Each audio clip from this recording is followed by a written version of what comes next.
Hello friends, எல்லோரும் எப்படி இருக்கீங்க? இன்றைக்கி என்ன சமையல் வாங்க பார்க்கலாம். பூசணிக்காய் சாம்பார் தான் வைக்க போகிறேன். பூசணிக்காய் பார்த்தோன்னே ஆசையாக இருந்தது.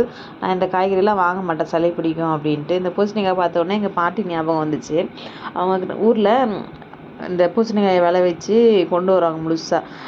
அப்போலாம் இது எப்படி சொல்கிறது, அந்தளவுக்கு பிடிக்காது. இதெல்லாம் எதுக்கு எடுத்துகிட்டு வரீங்க, சளி பிடிக்கும் அப்படின்ற மாதிரி சொல்லுவோம். ஆனால் இப்போ அந்த பூசணிக்காய் பார்த்தோன்னே ஒரு ஆசை வந்துச்சு சாப்பிட்ணும் அப்படின்ட்டு. ஒரு சில பொருளில் பார்க்கும்போது அவங்க இல்லைனாலுமே நமக்கு அவங்களோட ஞாபகங்கள் வரும். அப்படி பூசணிக்காய் பார்த்தோன்னே எனக்கு எங்கள் பாட்டி ஞாபகம் வந்து, நாங்கள் தெலுங்கில் வந்து அவ்வான்னு கூப்பிடுவோம். பூசணிக்காய் வந்து உள்ளே சாஃப்டாக இருக்கும், மேலே வந்து அதோட தோல் வந்து ரஃப்பாக இருக்கும். அந்த மாதிரி தான் நிறைய மனுஷங்களும் இருக்காங்க. பார்க்குறதுக்கு ரொம்ப கரடு முரடாக ஒரு மாதிரி ரஃப் அண்ட் டஃப்பாக இருப்பாங்க. ஆனால் நேரில் அவங்களோட பழகி பார்க்கும்போது ரொம்ப சாஃப்டாக இருப்பாங்க. அப்புறம் நாங்கள் ஒரு இடத்துக்கு போனோம். எங்கன்னு பார்த்தீங்கன்னா சரவணா ஸ்டோர். என்ன வாங்கணுன்றதை அடுத்த வீடியோவில் சொல்கிறேன். Bye friends.